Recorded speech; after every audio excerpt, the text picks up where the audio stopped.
Welcome back to another episode of the Morning Buzz. I'm your host, Russell Gahagan from Russell's Fishing Tech, and today I'm super excited.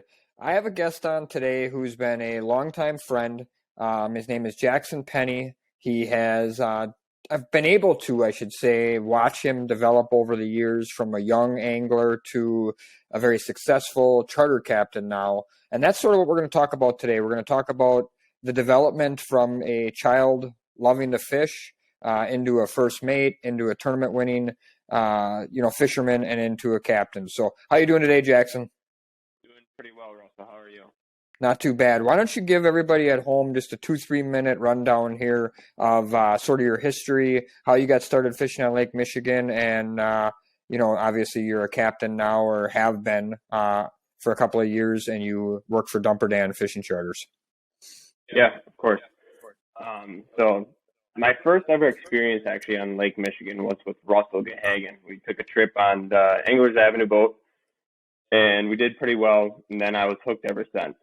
So then that was probably when I was 8 years old, and then took a couple years breaks or whatever, and then my mom actually started up a bar called Harbor Lights. That's down the road from the marina, and there was a bunch of marina guys that would come in and talk fishing and stuff like that. And then my mom kind of introduced me to them, and that's how I originally got started. So there was a couple guys down there, Marco, Rob, Mark, and I really started to fun fish with them the first 2 years. And then the third year I got into a part-time gig with Al. He's off-duty again, charters. I did that for 2 years with him, and then I went to numerous other charters and did work with them part-time. Then I finally got in with Dan. Dan's a hard guy to get into contact with, but I was able to get in with him. The first year was great. I loved it. And then ever since, the goal was to become a captain. So then, excuse me.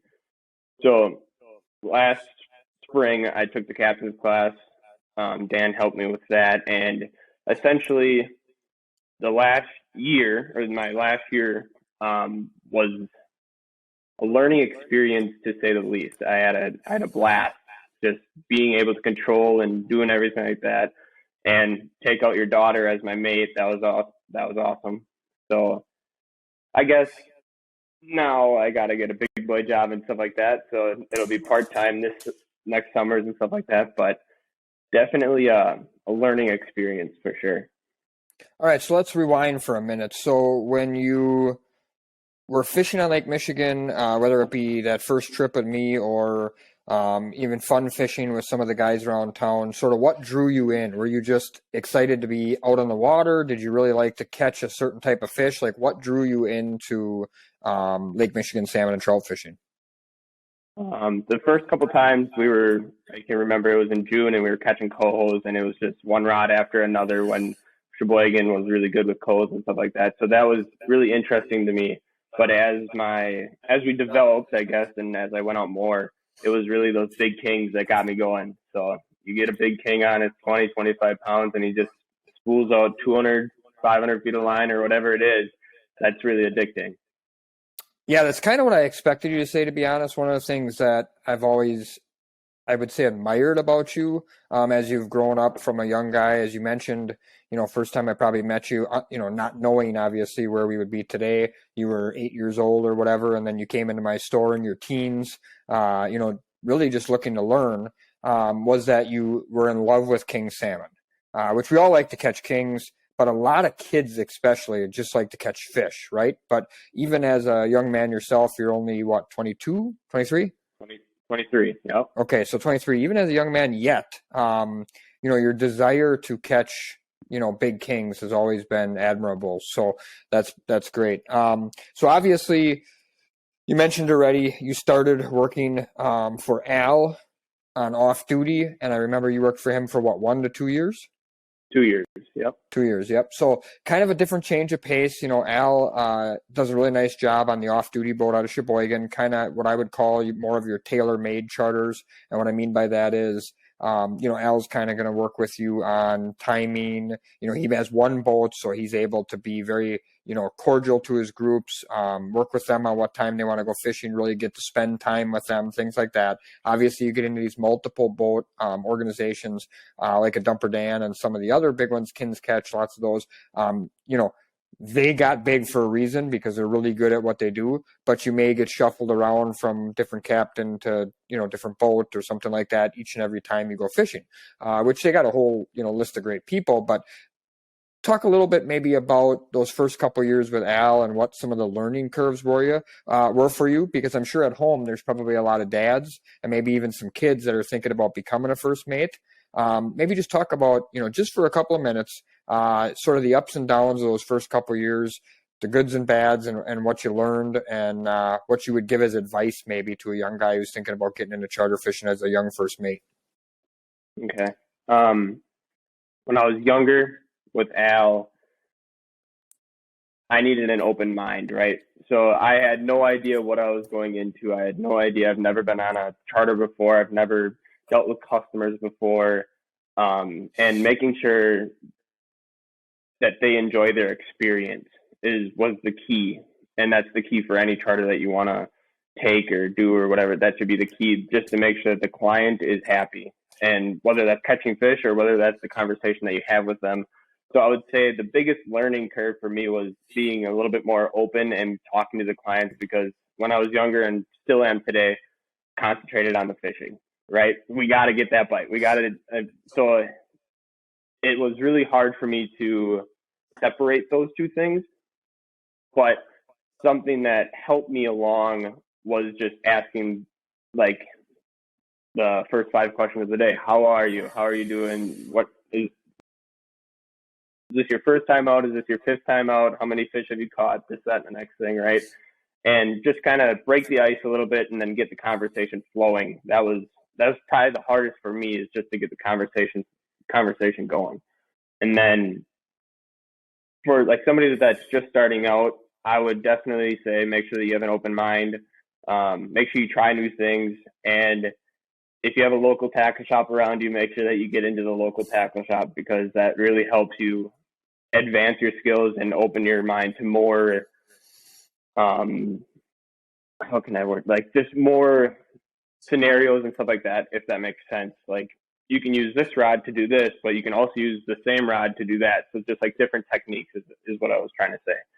So I can remember when I was with Al, the first couple of years, or the first 2 years, I would go into your shop. I would try and gather as much information as I could, whether that would be stacking boxes in the corner or doing free work or whatever, right? Just to see if I could listen in on some conversations. Oh, they're biting on this, or they're doing this with their rods or stuff like that. That's what I kind of was doing with those first couple of years. And then you and I created a great relationship throughout the years. And now I can't even explain the friendship that we have today. But it's just crazy to think that I started out in a local tackle shop. You had no idea who I was, and now we're having a conversation online, right? But skewing away, sorry. Just being able to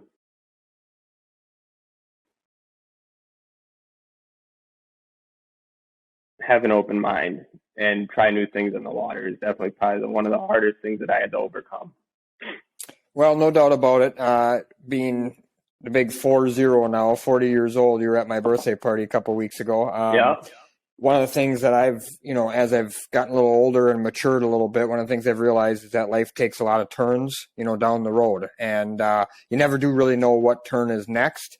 So that was also one of the, major things I admired about you, and why I was excited to have you as part of the, Anglers Avenue store, as part of Salmon Candy's development, as a friend. Why Lily was on your boat last year was because you've always been really aggressively looking to learn. And you reminded me a lot of me as a young age. My dad, when I was growing up fishing walleye tournaments, my dad actually used to call me the sponge, because I was really good at, getting in with a group of individuals and listening to them have conversation and gathering the information that needed to be gathered to, really have some success on the water. And I could see that at a young age you were doing that. So as you explained, you worked for Al for a couple of years. You then got in with Dumper. I think I kind of had, we had a little hand in that to see you get that opportunity. Maybe talk for a minute about, and this is no positive or negative either way, but maybe talk for a little bit about like what it's like going from what I would say a part-time first mate, because Al has a full-time job. Obviously he makes his living doing something else. And he does the charters, as a side job, where Dumper Dan, that's a full-time thing. You're doing it 7 days a week. Talk a little bit about that transition. And as a young guy, really in theory, a kid, how it is to get up every morning, twice a day, 7 days a week when the weather allows, and really offer each and every customer and group a really great trip. Take just a minute or two and talk about that. Right. So going from running 30 trips a year to running 150 trips was a big change for me. The first year that I was with Dan, it was awesome. I couldn't get enough of it, and I still can't. But through the years with Dan, there's a lot of things that people don't see, I guess, and that is just you're going on the water for 5 to 10 hours a day, or 10 to 16 hours a day, and it wears on you a little bit, right? So you have to have a good mentality going into it, if that makes sense. Going from 30 trips to 150 trips, that was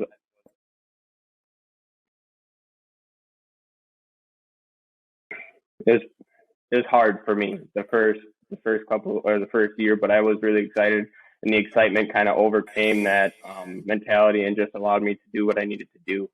And then the years after that, it was a way of life, right? Wake up at 3-4 o'clock in the morning, take your trip, then you go to bed, then you wake up again, and you do it all over again. And then I actually had a guy that was on my trip this August, and I'm like, I'm sorry, I have no idea who you are, right?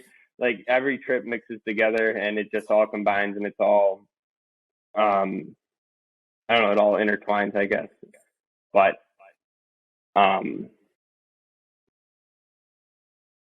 going from 30 trips to 150 trips was a big step, and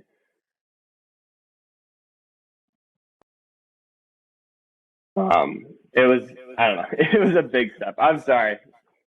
No, you're fine. So the big thing is, I mean, what I've always thought is it's not for everybody, right? The charter fishing aspect, I think, can be for everybody. If you really love fishing as a young guy, or even an adult for that matter, and you want to get into charter fishing as either a first mate or a captain, it can be for everybody. The full-time thing may or may not be. Like, that takes a special kind of individual to, make a living, basically, whether you're underage or over 18, make a living charter fishing. So all right, so let's talk a little bit about sort of the next transition. So in between the first mating for Dumper and the getting your captain's license, you would really become a really versed and successful angler. And one of the things that I was excited to do was bring you on as what I would consider a field tester, pro staff, whatever you want to call it. I look at it more as a tackle developer for salmon candy. And as you know, because we've been friends for a while now, that's a pretty big deal in my world, because I'm very, very specific and pretty closed-mouthed on what's going on and what we're developing for the future. Because, listen, like I say, jokingly and unjokingly in a lot of my posts, right? We want to innovate over duplicate. And the point of that being is there's a lot of guys out there making duplicate tackle of what everybody else is making, but there's not really that many salmon companies innovating anymore. Innovating new colors, innovating new products, and that's really what we want to do at Salmon Candy as much as we can.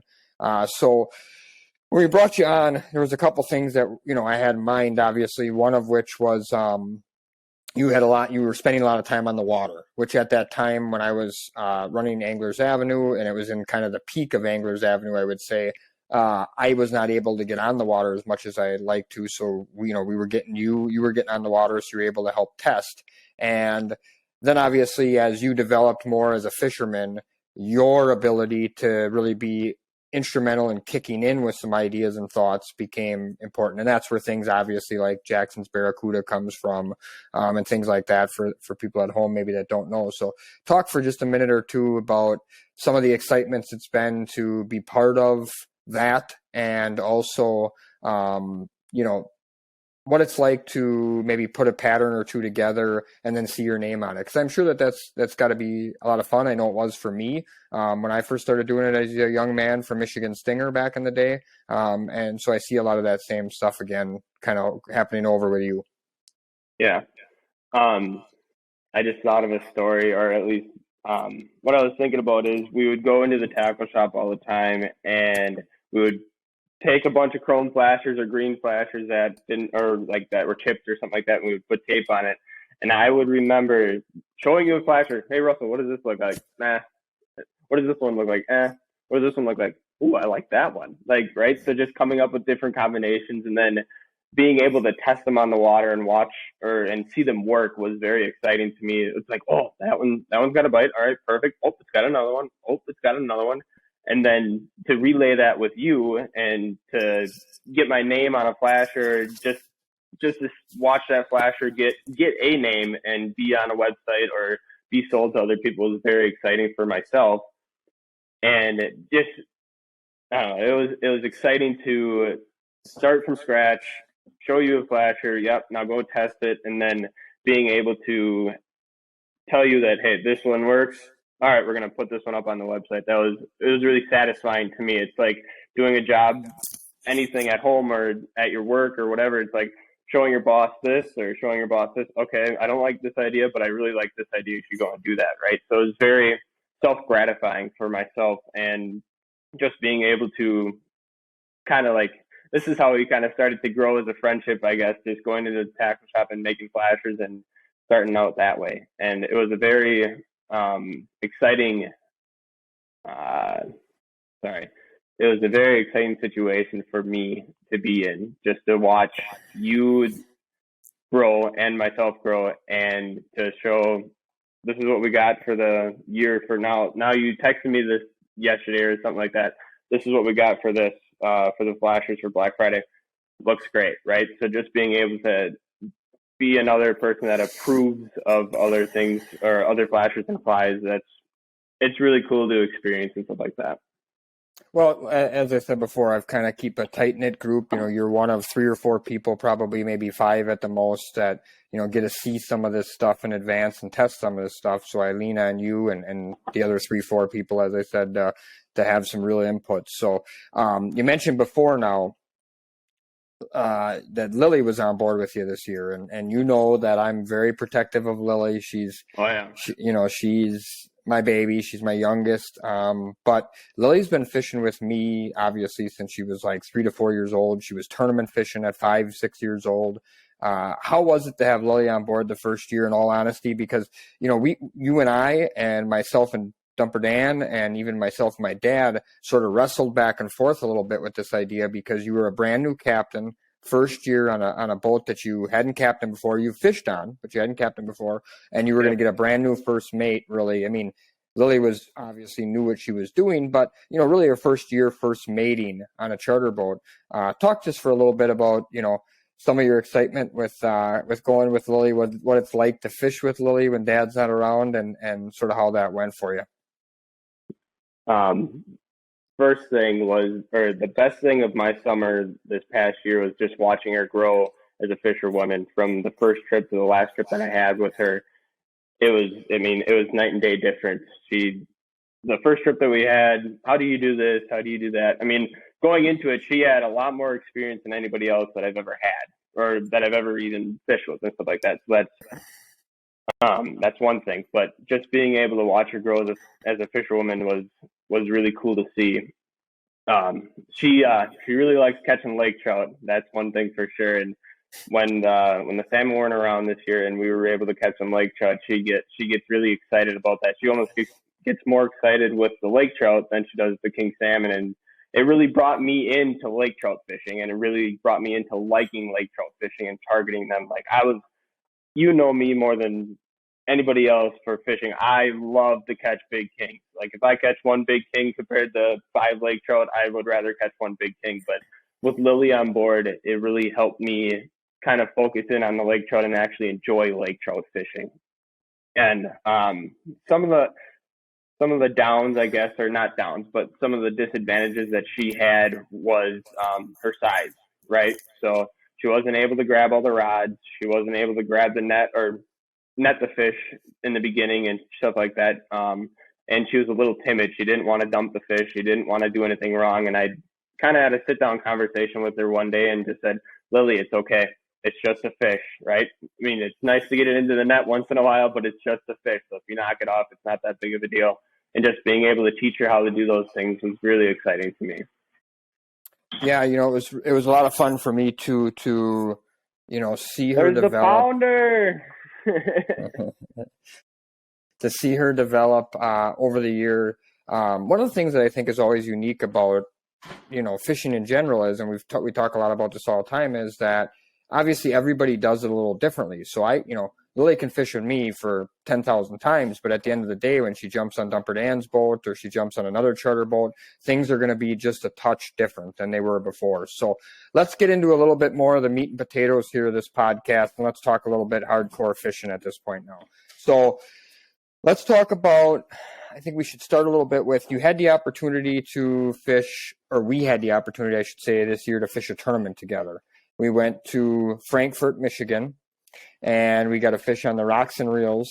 That was obviously an exciting venture for both of us, but I think that was your first time across Lake Michigan.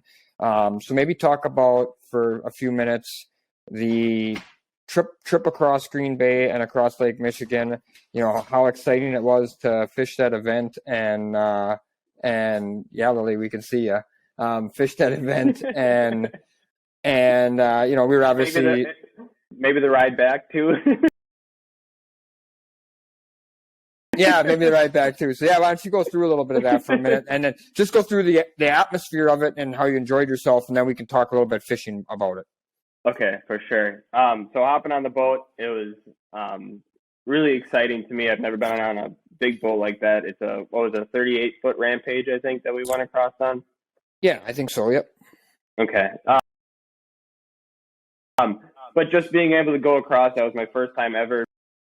It was black calm seas. I remember popping open a beer. I remember handing you one and just relaxing and just having a free-flowing mind because we were going to be going into pre-fishing just a little bit and stuff like that. So going across was, I don't know, you can't really explain it. It was a pretty cool experience, not seeing land on either side and just cruising at 30 miles an hour or whatever we were cruising at. Then when we were coming in, we set lines. Obviously, we caught a couple fish, or not obviously, but we caught a couple fish, and then we went in.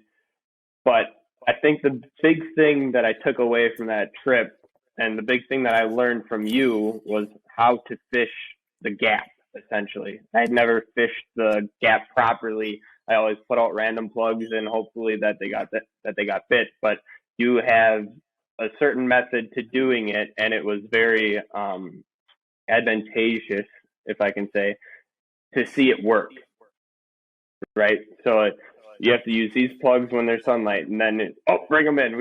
There's mud.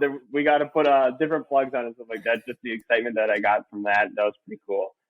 So why don't you take a minute and talk a little bit more specific about that? Describe that to your best of your ability, because these are the things that I think people at home can really gather. So describe that ladies' moment you just talked about, like what happened throughout that period of time, and we went from what to what, and then what did you learn from that, and what would you do differently now, knowing what you know? Right. So the start of the ladies tournament, we cruised over to, what do they call it, the fish bowl. We fished that, and then we fished shallow. And then with the shallow water, you kind of want, and there was no mud, so we wanted not glow plugs, but like pearl plugs out and stuff like that, non-gaudy colors in order to hopefully get a bite.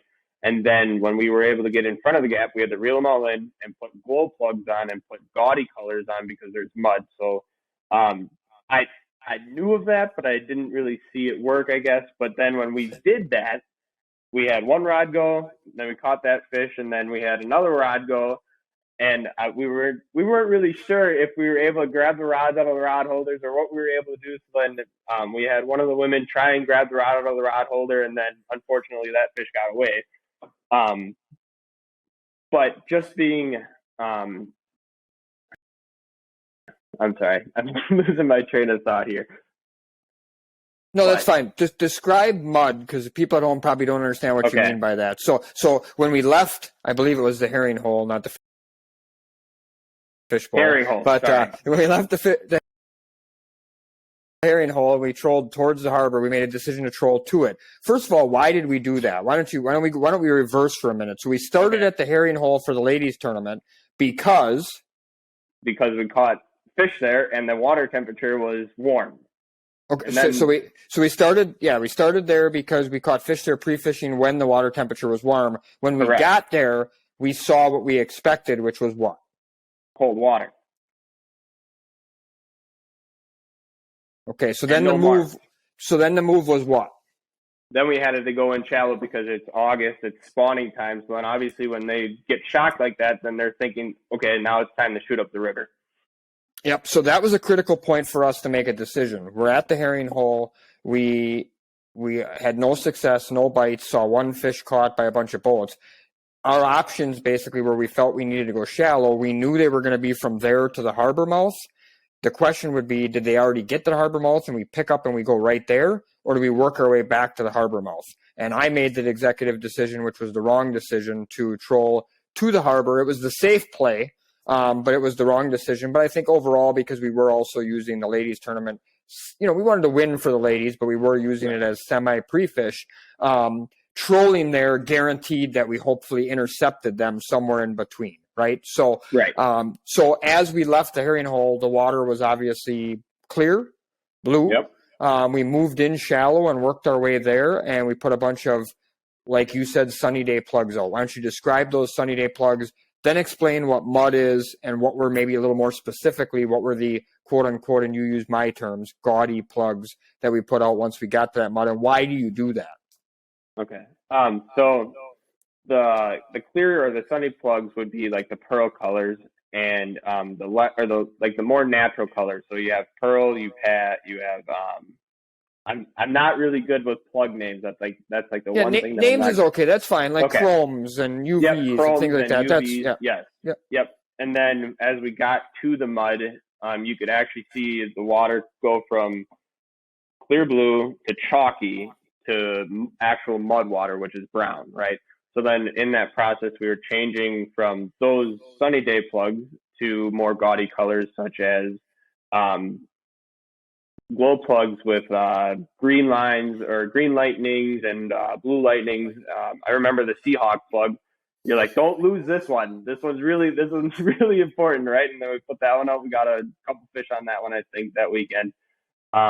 Just more so like bloody noses and stuff like that, more unnatural colors. And just to make sure, to see if you can get a reactionary bite more than anything. Absolutely. One of the plugs that I think is a great one to use as an example is when we were working our way to the harbor in the clear water, we had a chrome Lucky Charm out. The minute we got in the mud water, we put a glow Lucky Charm out. Same color pattern, very different base, really gets used in the two different profiles of water. So that was really the big deals there. So we ended up, I think, getting 3 fish and losing 2 in the harbor mouth area. Had we got our fish, we probably, finished in the top couple, but, we got there late. It didn't work out. We gave it everything we had. So we felt like we had a pretty good game plan going into the first day of the tournament. What we were concerned about was we didn't think anybody was going to get their, I think it was 10 fish, right? Yeah. 10 fish. We didn't think anybody would get their 10 kings. So, we figured we had a few hours in the harbor that first morning bite, and then if the mud was out, we could keep poking away at it. But if it wasn't, which is what we were concerned about, then we were going to be in some trouble. And why don't you kind of go through sort of what happened on that first morning, and then, sort of what you experienced observing that first day and what you learned from that. Okay. The definition of combat fishing definitely comes into play. I mean, every boat pretty much set up in the gap, and either made one or two passes and then left, or made one or two passes and left, or they made a couple passes and stayed in there all day. I think I don't remember. I think we made one pass in front, and then maybe we made two passes in front, and we didn't have a single bite, and then we decided to stay in for one more, and then we got two bites in there. I think then. I don't really remember. I think you're right. I think we might have even got 3 bites. Okay. I think we maybe went 2 for 3 or something like that. Yep. And then we kind of made the executive decision to go north after that because the sun came up and there was no mud pumping. And essentially, if you have mud pumping, then it's the water is camouflaged enough that your baits are not being seen. Oh, excuse me, sorry, my computer just there it is.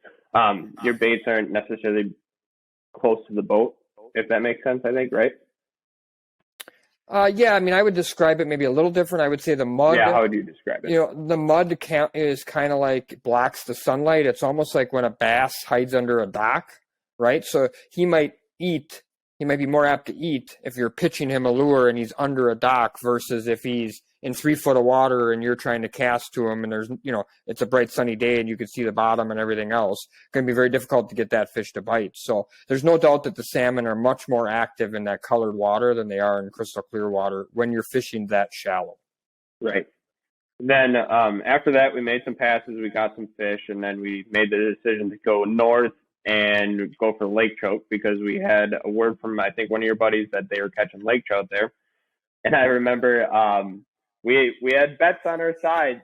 You gave me 4 rods and you had 5 rods. And then my boom took off once, and then you're like, okay, well, whatever. And then my boom took off again, and then it's hard to explain what you did, but you're like so frustrated that you pulled your boom up and to check it because check if there's weeds or anything on it. There's no weeds on it. There's nothing. You send it back down, and you didn't get another bite on it. And then the next day we did the same thing, and my boom went twice, and your boom didn't go at all either. So it was a little bit of a frustrating lake trout bite for you, I guess. Well, yeah, so what we did there was we did some homework prior to, and we didn't know that there were lake trout biting there. I did not know that. What I knew was that was an area where they would fish for lake trout. What we felt was that when the salmon bite was so tough, it was flat calm on day one. We felt like we needed to, somewhat target the lake trout, and that's what we did. So, anybody that knows me knows I'm ultra competitive. We're even on the same team, and I'm ultra competitive, right? So, but that's what drives me, and I think to some level, you've become that same way. That's what drives you, and I think that's what in the end creates success. So we had a really good trip. We ended up finishing that tournament, I think, in 5th. Congratulations to Devin Miller, MVP, who is from Sturgeon Bay, who won that tournament in a 20-foot aluminum boat. Starcraft, yep, with his pregnant wife, a buddy, and his girlfriend. I mean, they outfished everybody. They did a great job. But it was a ton of fun. I had a great year fishing on the rocks and reels, and we had a lot of fun doing that. That was a great, in particular, tournament that we had some success with. So you've also had some success fishing the Sheboygan Salmon Cup. You, I believe, are back-to-back winner of the amateur division. Talk a little bit about some of the strategy involved in fishing a 2-day weigh your biggest 5 type tournament, because I think you kind of had, don't quote me because I guess I don't remember, but I think maybe you had a little bit different scenarios in your 2 wins. I think you had kind of a comeback finish, and then you had kind of a stronger first outing. Maybe I'm wrong on that, but maybe talk a little bit about your experience winning those 2 events, kind of the excitement of that, and what it's like to have to make those decisions when you after day 1 have to decide how many you're going to weigh. Okay.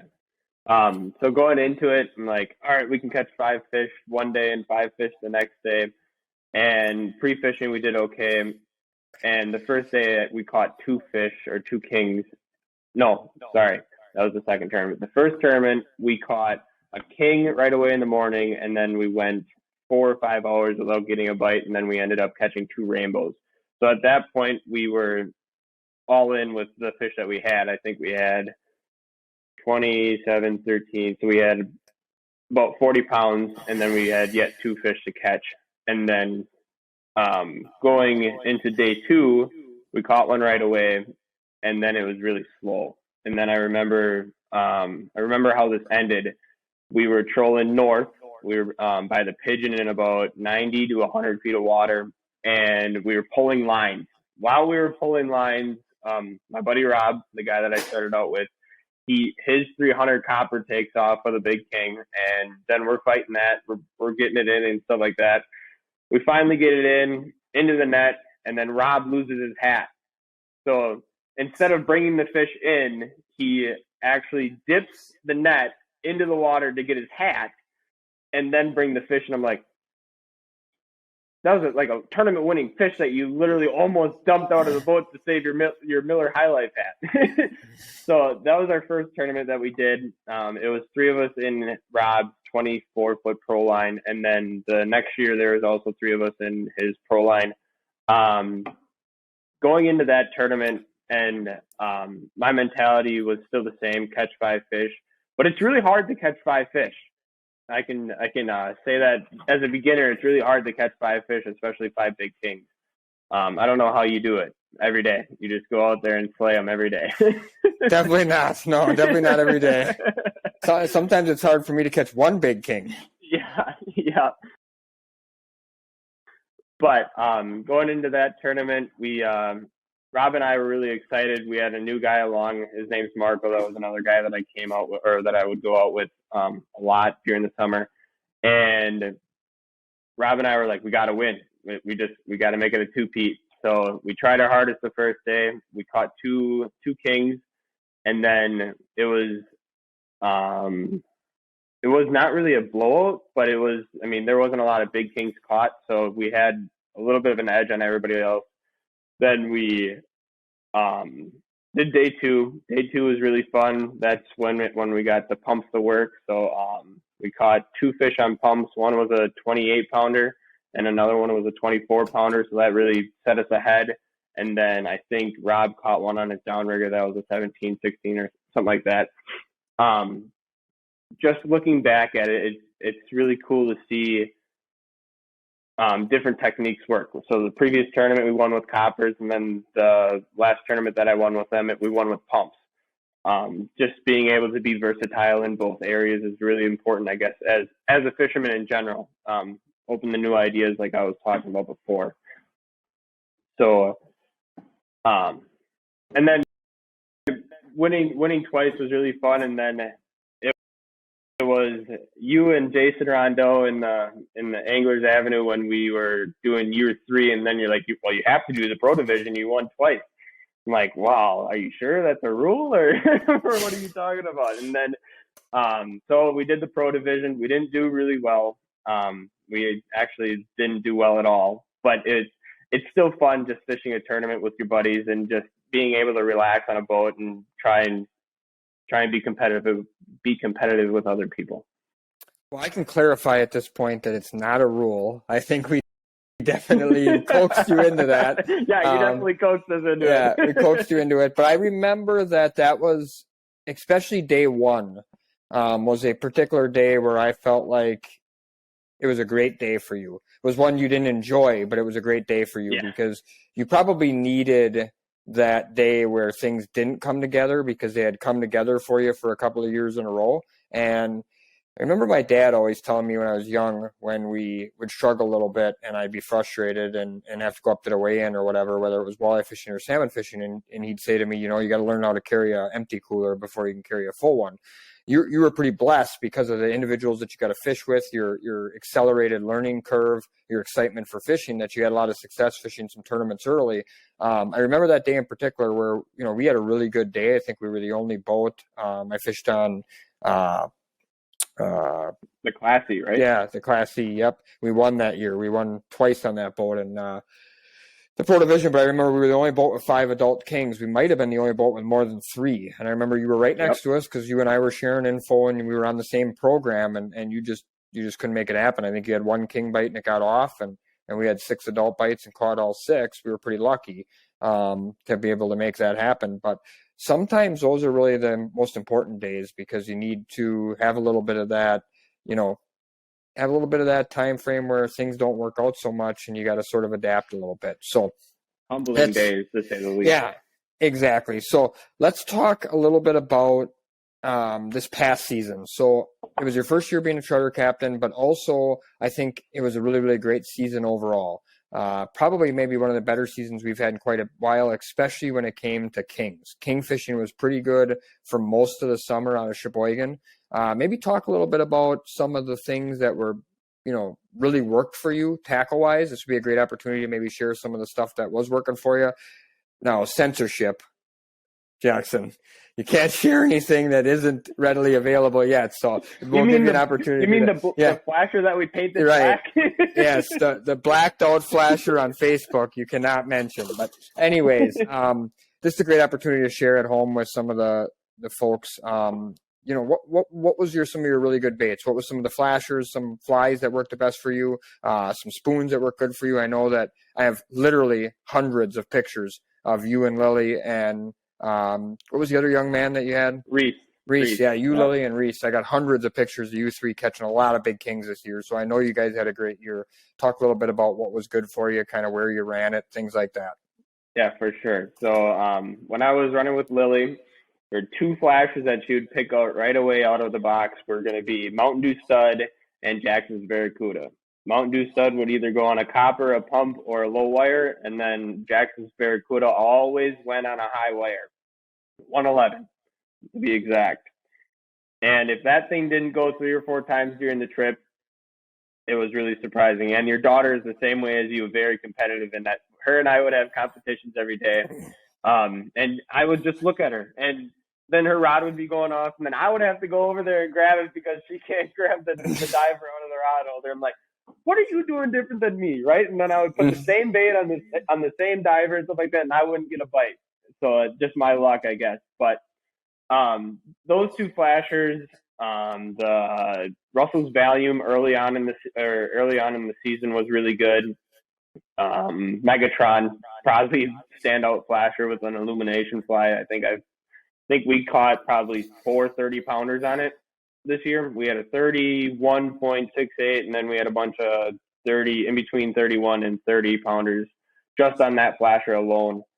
And then Jackson's Barracuda did really well for kings and stuff like that. Anything really. I'm trying to think of the other ones. Blue Stud was really good. You know me more than anybody, or better than anybody. Illumination and everything besides that blacked out flasher. That blacked out flasher had a naughty leprechaun, or a glowing naughty leprechaun on that. But those would probably be my standout flashers. Other good ones. Am I able to say? No, we can't say the one that would be that black flasher that we had. Can we say that or no? No, that's new. That's coming. I suppose we probably ought to keep that for a secret. But yeah, you did catch a 30+ pounder on one of the new test flashers, obviously, because we blacked it out in a Facebook, and we got ripped apart for it too. Yeah, well, that's part of life. There's always going to be individuals online that aren't going to agree with things we do, and that's okay. Right. Everybody's got their own opinion, right? So. Yep, I think you are forgetting about a couple. You're definitely forgetting about Chrome Bam. You're forgetting about Green Bam, which I stole from you for the Coho Derby. And you won because of that, by the way. Well, we didn't win because of that, actually. We did catch some fish on it, but it was not our hottest rod or two. But it was good. And you also, I was just thinking about, Nate's Dream Scale. I would definitely say that was a good one that you forgot about. So those three, I feel like are ones you probably forgot about. But overall, Megatron was definitely really, really good for you. And then, like you mentioned, Lily loves Mountain Dew Stud, Jackson's Barracuda, things like that. But you do love the Illumination Fly. Green mixed Jeans. A few other Green ones. Jeans was another one. Yep, Green Jeans was good. That for surely was a good one for you. You did catch you did have some days where spoons were good for you. Maybe talk about a few of the spoons that really, really did well.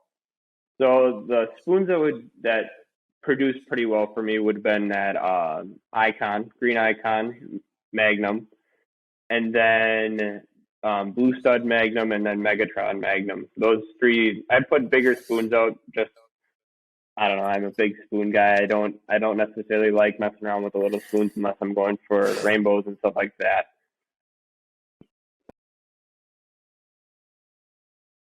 So that would go on when we were fishing shallow. We fished shallow quite a bit this year. But those would go on the lead cores or setting pumps shallow and stuff like that.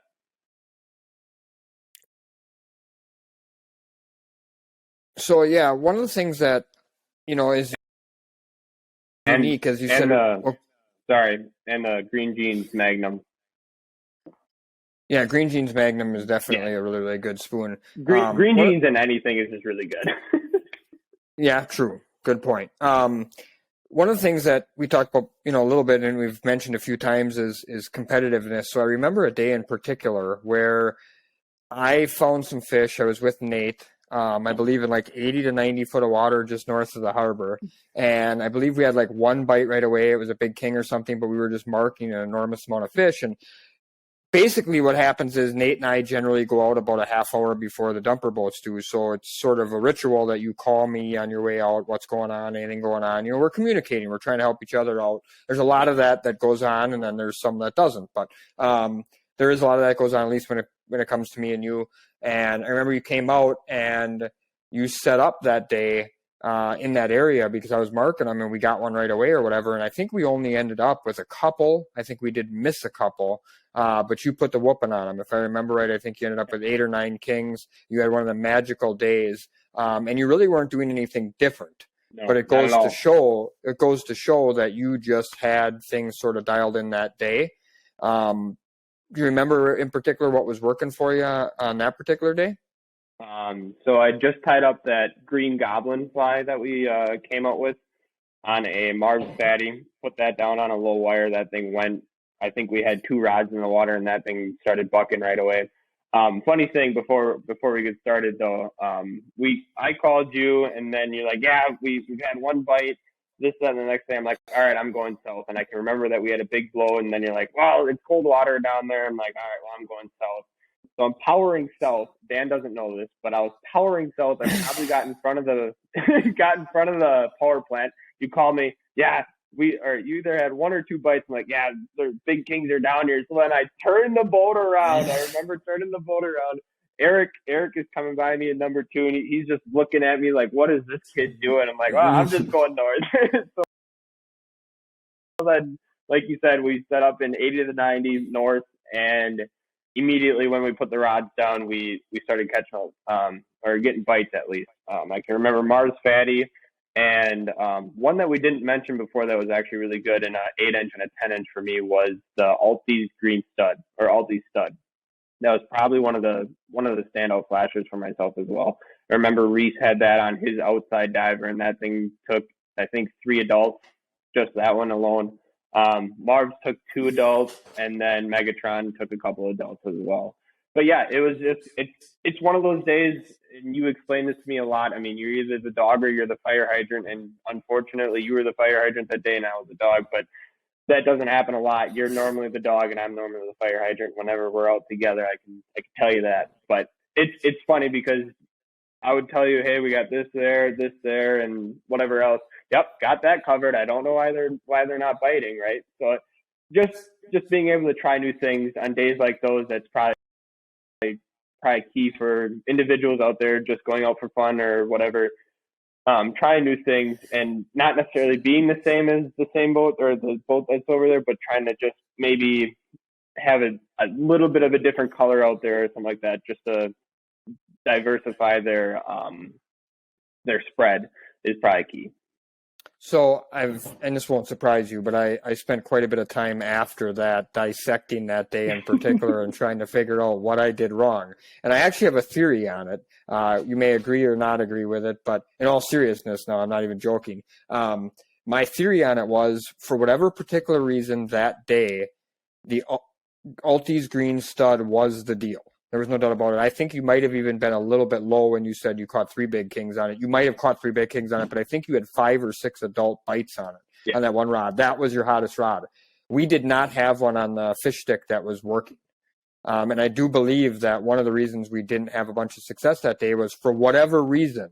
And this is where some people at home maybe don't believe this color thing matters that much. I believe that particular day, the Ultis Green Stud was that much better than everything else. And because we didn't have one working on the fish stick, we just weren't able to duplicate what you had going on. Now, if they'd have been biting, you got a couple bites on Megatron, I think we did too. You got a couple bites on this, I think we did too. But where it really separated was you got 5 or 6 adult king salmon bites, and in today's world, 5 or 6 adult bites is a lot on one rod with one lure, and we just couldn't duplicate that particular thing. So, and that's sort of why I joked around before, when we won the Coho Derby this year, the super tournament, I borrowed your Songen's Green Bam because we snapped ours off during the week fishing the big 9 they call it or whatever during the week, and I just didn't feel comfortable, like we were, the bite was tough enough, I didn't feel like we'd be able to break another one in, so I begged yours out of you for the rest of the week and the weekend, and that we definitely caught 1 or 2 fish on that, but I believe going into the tournament that was actually our hottest rod, Nate's Dream Scale, and then one of the new flashers that's coming out in January was actually our hottest overall rod in that particular tournament. But that just goes to show. Now, I did get you back in that exact spot not very long after. I can remember a day where the tide turned a little bit, and the old man was the dog, and you might have had to be the hydrant there. Yeah. I remember you calling me a couple days and pouting, or a couple times that particular day and pouting, because I think it got pretty ugly. I might have even got double digits to not many. Yeah, not many. So no, so it's funny. It's funny, Russell. So I can remember 2 instances. I had a green icon. Now this is in the beginning. So like I think first or second year with Dan, I had a green icon, and it was pretty much the hottest flasher in my box to ever be in my box. And I handed it to you. You're like, I need that because you were filming a video with Brock or whatever you were doing. Give it to you for the weekend, and I was gone. I was up north. You pounded on it. I get it back from you, and I did not catch another fish on it. And that happened with the green Bam as well. Songens. Yep, Songens. Yep. I catch a lot of fish on it, hand it to you, and then it just died. Yeah, maybe I used up all its luck. Who knows? Yeah, right. Who knows in particular what happened on that particular day? So yeah, I don't know what you're rubbing my flashers with, but if you can stop, that'd be great. Were you on the trip with me when we took out the raffle winners from the Lake Superior outing, or was that Sammy? Actually, I think that was actually Sammy. That was in that same particular spot. You might have been out that day. You might not have. I couldn't remember in particular. So, were you out Coho Derby weekend? Yep.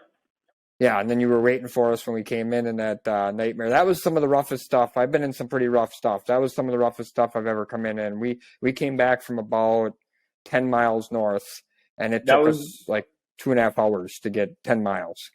That was the one and only time that I was actually scared out on Lake Michigan this year. We were going out in the dark because of the clouds. It was raining, I think, and stuff like that. I couldn't even see the waves coming over the bow. It was that dark, and I'm like, okay, we're just going to go straight. We're going to go straight into them, and then we're going to go for a while, and then we're going to turn the boat, and we're going to set up in wherever we set up, and hopefully we catch a couple. And it was rough in the morning. It calmed down a little bit, but then it got really bad, and we were really surprised that you guys stayed out. And I think Terry had a few words that he wasn't very happy that he stayed out. But you guys did do really well out there. I can remember calling you in the morning. Yeah, we don't really have any fish or whatever like that. And then I call you, yeah, we got 3 or 4 in the box, and then call you again. Yeah, we got our 9 or we got whatever. I'm like, yeah, you did pretty well. Well, it actually went the way I explained it. It doesn't always go that way. I'm kind of close to the chest like that. I don't lie to people, but I'm pretty quiet when it comes to tournament time as far as, So it's like a white and black area. You're in the gray area. Right. Well, I'm talking about people that maybe don't share info back, right? So I tell you everything. But I mean, there's a lot of people. I get a lot of phone calls. My phone goes off the hook. Like, people always said, man, Russell calls a lot of people. No, actually, a lot of people call me, to be honest with you, which is fine. Like, I've built my reputation sharing everything. But when it comes to tournament time, I feel like if you want information, you got to give information back. And you learn kind of over the years who just, retrieves information from you but doesn't give any back, and Right. vice versa. So, but that particular day went exactly like I explained it. I remember we caught one about 17-pound king fairly early on a fish blade with a red John King meat rig. And then we sat for a while, and then we went, I believe, one for the next 3 adult bites. We caught one on that Songens Green Bam of yours, and then we missed 2 on 2 other rods. And then we had a stretch there for about an hour and a half where, we had an adult on it, all the time. And that worked out obviously pretty well in our favor. So that was So when you were in those big waves, how many rods did you have out, Russ? At the end, we went down to 2. Yeah, 2 downrigger rods, right? 2 downrigger rods, yep. And they just kept firing one after another. If one wasn't going, the other one was, right? Yeah, and twice we had doubles. Yeah. Yeah. I mean, it was, they were biting, but they were the only 2 rods that you could, successfully really run. So, that's a learning thing that I think a lot of people at home also would miss too. If you're fishing in a tournament or in an event, or you're just semi crazy and you're willing to stay out there in some pretty big stuff, but the fish are biting, most times you're probably better off going down to less rods, the old less is more theory, and go down to less rods and just try to, really focus on catching the ones that you can get on. And really the reason we did that was because 3 fish in a row got tangled and we lost 2 of them because we'd get a bite on a downrigger or dipsy and they'd get in the copper. It was just so rough. It was hard to control the boat, hard to control the fish. Guys were struggling to stand up, the teammates and things. So it just was a really, really tricky situation. As we're kind of wrapping up here, we got a little bit of time left. Let's talk about colors for a minute. What I mean by that is something that I promote a lot of that I feel like you've started to really come into your own with is program building and sort of putting together colors that are similar or have some of the same similarities to put a program together to have success. And obviously when we're developing new patterns, and you and I are literally so excited we can hardly keep our mouth shut about some of the ones coming both for Black Friday and for the first of the year, new stock patterns, and then the special only Black Friday stuff. And I guess maybe I'll mention that right now before we move on. So for anybody that isn't catching on or hasn't really seen this before, so Salmon Candy has done this for years. We'll have a Black Friday only deal this coming Black Friday, which I believe is a week from, would be the following week after this will air here. We will have 6 8-inch flashers that'll be available only that weekend. We will have 2 fly patterns that will be available only that weekend. Not to say we won't come out with those in the future. This is where Cryptotron came from. This is where Alte's Green Stud came from. But Barracuda. Jackson's Barracuda came from, exactly. So 3 of the 6 we did the last time, 2 years ago when we did this last time, ended up making it. But the reason they made it was because they were ridiculously hot. So you're going to want to get on the Salmon Candy website, www.salmoncandyfishing.com. You're going to want to get yourself at least 2 each, because you're not going to want to be left with one. At least 2 each, and I'm sure some guys will grab more, 3, 4, 5, 6 of a pattern that you really like, of the 6 exclusive Black Friday patterns we're going to have, and then the 2 fly patterns. But like I said, one of the things that I think you've sort of caught on to that really takes some time to learn and have a knack for is that ability to put some patterns together. And you mentioned before, 2 colors in particular, and there's a third one coming into play in January, I'll say that much, has a lot of similarities, but Megatron and Jackson's Barracuda, those 2 go hand in hand, almost for certain. If one's going to go, the other's going to go. Right? And then you could throw another one in there. Think about this for a second.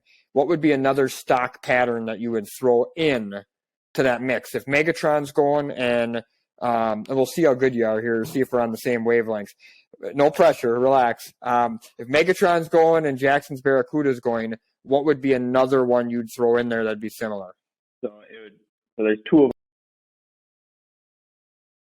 one that I can think of. It would be either kryptonite. Am I right with that or no? That would not be the one I was thinking of. Oh, or blue stud. Okay, so blue stud, I would agree with 100%, and you're close to the one I was thinking of. You're missing the one I was specifically thinking of because it kind of meshes them together, but I would agree with you. Blue stud would definitely be another one I'd throw out. So there's another bluish, studdish. What is it called? Oh, isn't that Crypto Trend? No, I don't know. Stud's Blue Chin? Oh, Stud's Blue. That's where I'm going with it, all right? So that's where I'm going with it. But here's my thought process. So I've been off for 3 months now, so just give me a break. I know. Not everybody lives and breathes the colors. You know, I'll literally be sleeping in the middle of the night and wake up like this, and my wife will go, "What's the matter?" And I'll go, I just thought of a new pattern." You know, so not everybody lives and breathes it and drinks Torquay coffee at 8 o'clock at night like me. So, you know, that's kind of part of the deal here. But no, so, you know, program building, I think, is really important. And I think it was one of the things that helped you have a lot of success this year. And I saw that from the outside looking in and conversating, because, of course, I'm getting text messages from Lily nonstop when she's with you. I'm getting text messages from you, phone calls from you, right? So, and phone calls from Lily. But I'm seeing you both, progress as your choices of what you're putting in the water, you know, without asking me. So Megatron goes out, you know, Jackson's Barracuda goes out, like you said, on a daily basis, bang, bang. All of a sudden, Blue Stud's in the mix. Maybe Blue Jeans is in the mix. Maybe Stud's Blue Chin's in the mix. The next thing you know, Jackson and Lily got 6, 7, 8 chrome and blue flashers out. And the next thing you know, they're reeling in a lot of big kings. That's really important. But people they don't seem to catch on to that as easily as I'd like them to. But it really is a key, aspect of the fishing as far as I'm concerned. Right. Going back to blues and greens and stuff like that. So like you've mentioned in all of your videos, blue early, like spring and stuff like that, when the water's cold, and green when the water is warmer. I can't stress that enough. That's exactly what happens. But I'm pretty sure this year was actually a little different, like you said in what video was it? There was a video that you did, maybe I was wrong or something like that. Yeah, maybe I was wrong. Yep, right. Exactly. Where greens were working better than blues. But maybe this was just an off year or something like that. But definitely having similar colors but different patterns in the water when they're biting blue or when they're biting green or when they're biting a certain color, that's definitely really important. And one of my favorite sayings this year I came up with was, don't be a lazy fisherman. So if someone's catching something on that color, change it. I don't care if it's a 300 copper or if it's a pump out 150. Take the rod in, change the bait, and put it back out and hopefully catch 1 or 2 fish on it. Well, and that goes exactly to what I meant by that's how you build a program, right? And I can't stress enough to people at home that, people ask me a lot this particular question at salmon schools and events and things like that. They'll say, well, how many fish on a lure before you start changing some others? And my answer is always the same. 1. Right. I mean, if I put Megatron out, if I have a mix of colors out, which you should start every day with a mix. You should have all chrome and blue on. You should have all chrome and green on. You should have all green blades on. You should start every day with a mix. If you have a mix out and the first rod goes off and it's chrome and blue, you should for sure be adding another chrome and blue out there. Right. So you should be adding another chrome and blue out there. Doesn't mean I reel in all my chrome and green. No. But you should add another chrome and blue. And if it fires again or one of those other chrome and blues fire, then you replace another one. And you just continue to do that. And I look at it like this. I never liked building puzzles as a kid. I still don't build puzzles now. But the way I look at fishing is basically building a puzzle. So we'll start the day off with 2 or 3 pieces of what we think are in the right place. And as the day progresses, we hope to be able to just continue to put the pieces into the puzzle until hopefully by the end of the trip, we got a full puzzle, which is a full cooler. And that's really what we're looking to do for each in particular trip. So rewinding for 1 second, you talked a little bit about lake trout fishing, and you did a lot more lake trout fishing this year. Can you give like a 2-minute, without going on a big long one, could you give like a 2-minute sort of description on what did you learn about lake trout fishing this year that you didn't know prior, and what advice would you give to people at home if they were going to be, we're going to try to fish lake trout and have some success doing it? Right. So I can remember when there was a lake trout bite, it was in 150 feet to 210 feet south. That was probably one of our best lake trout bites that we had this summer.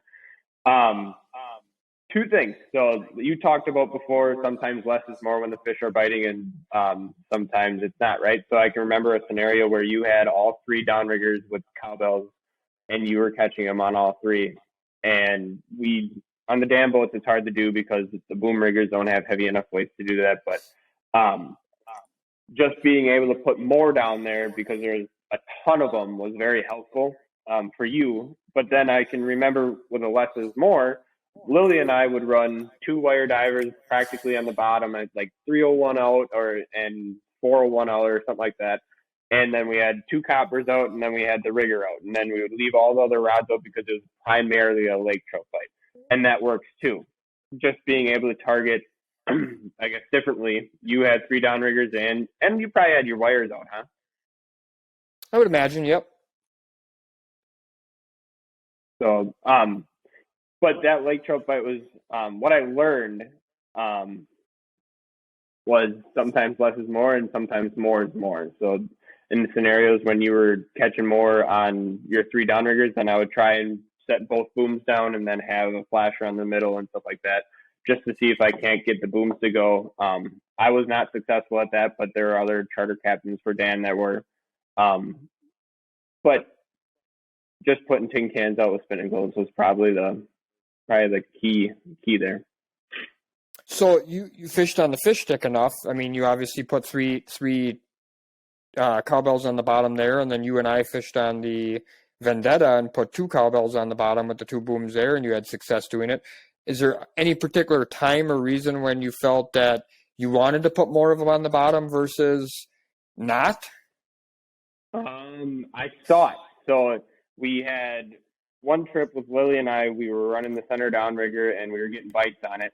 And then I'm like, all right, Lily comes up with a great idea. Let's just put another one down there. Let's put another one down there. And I'm like, all right. So then we pull the center, and then we put the two cowbells on the booms. And I felt as if it was scaring them. That's how I felt. So then I had to pull it, and then I dropped the single downrigger and started catching them again. So maybe it was just the boat, like you explained before. One boat has it and one boat doesn't. Sometimes you're the dog, sometimes you're the fire hydrant, maybe a different angle and stuff like that, different angle, different speed. But that's probably the particular time that I thought less is more. So my take on it, for your own information, and I guess I can't believe we haven't talked about this, but maybe we haven't, is when they're on the bottom, I prefer more. I think Okay. you really can't make enough noise down there. You can't bang enough balls off the bottom. You can't bang enough cowbells or dodgers off the bottom. I think more is more when they're on the bottom. When they're off the bottom a little bit, or we lost you there, Jackson. I don't know if your webcam went out. I think we still got your voice. But yeah, you can hear me, but I think you went out okay. on here too. I don't know. Okay. All right. Well, we should be all right. Yeah. So I believe more is more when they're actually physically on the bottom, when they're either off the bottom a few feet or even more suspended in the water column. That's when I feel like the one downrigger and maybe a couple of wire divers or something might be your better option. So it's interesting. You and I together have caught a few lake trout now. We've had some success doing it. And one of the things we noticed is you and I are definitely guys that like to play with stuff, test stuff, things like that. We use some big metal cowbells. We've used some hammerhead cowbells, obviously, and then naturally we use the salmon candy cowbells. And quite frankly, you beat me up a couple times with salmon candy cowbells when I tried some old school stuff that I had that I like to run from time to time, and you just outfished me with the salmon candy ones. So it also goes to show that from day to day that can matter. To me, the salmon candy cowbells are great because they don't have as much resistance. And that's really the biggest reason why I like to run multiple downriggers down on the bottom when the lake trout are biting, because quite frankly, it just takes so long to get them in. Yeah. I mean, you get a decent lake trout on a 6-8 pounder or bigger, 150 to 300 feet down, of cable and line out, it's going to be, a substantial amount of time, 15, 20 minutes to get it in and get it unhooked and back down there, that if you have multiple rods down there and there's multiple lake trout down there at the same time, you can at least, if you don't want to run them both on the bottom, you can run one on the bottom and one just off. And then when one goes, you can put the other one down. Or most of the time, we started doing that, and then by the end, it was just everything was on the bottom, and we were catching them on all three riggers most of the summer. So I remember when we did the Coho Derby on the Vendetta, that's what we did. We had ran one on the bottom and one suspended, and then that program worked that day. But using that braid versus mono definitely helps see the bites and stuff like that too. And I think using braid also makes the resistance a little bit less maybe, or easier to control than mono, because mono stretches so much and then it makes it a little bit harder to bring it in. Yeah, so that's something that, I learned from the guys down south who fish lake trout a lot more than we do, and they fish them a lot deeper than we do a lot of the times, is a lot of them have, downrigger rods rigged up with braided line. And, it wasn't something that we really were accustomed to here, but if you're going to fish lake trout 150 feet or deeper on the bottom, you really have to have braided line, because otherwise you just can't see the bites adequately, right? I mean, even a 15-pound lake trout just starts tugging on it with that much line and cable out, and that much stretch in the mono. You just can't see them. Like, I think that happened one time, and then that was the day that we switched from mono to braid. We had one big lake trout on, I forget or we had one big lake trout on, and all we noticed was the ball going back. Like, there's something weird with that, and then popped it off the ball, and then there's a big one on here. Yep. Yeah, a lot of times you can see it in two ways. So if you're fishing dodgers, a lot of times the dodgers will be going like this on the rod tip as they're working. If all of a sudden the rod stops wiggling, you have a fish on it, and it may not have moved, but literally that vibration of the dodger stopped, and now you got a fish on it. The other thing is, like you said, that was a way we could tell, when I fished a lot of dodgers, the other thing you could tell is if you have, your rod obviously set up and you got it whatever, and this is the angle, and all of a sudden you see that ball pulled way back here. Well, it's because something's pulling on it, pulling that pressure, creating that pressure to drag it back. So, really good tips for a couple of guys at home, but I really appreciate you joining us today on the Morning Buzz. Again, this is your host, Russell Gahagan, and Captain Jaxon Penny on another episode of the Morning Buzz. We had a lot of fun talking to you today, and I hope you enjoyed our episode. You can catch us live on YouTube on the Russell's Fishing Tech page. Also, one last kind of thing to take a look at, don't forget that Black Friday sale with salmon candy, but also if you want to check out www.russellsfishingtech.net, I have all of my salmon schools set up there. There's a lot of good opportunities to, learn some things this winter. I know Jackson's gone to some of that stuff with me, over the years when he's helped out at some of those events. We're in Appleton, Wisconsin. We're in Sheboygan, Wisconsin. We're in the Chicagoland area. I'm at the Novi show in Michigan. I'm at the Grand Rapids show in Michigan. We're going to be doing one in Superior, Wisconsin. So we got a lot of different opportunities for you to, see me and get to ask questions and get to learn some things in a classroom setting. So get on www.russellsfishingtech.net, get signed up for a salmon school. We'll see you next week.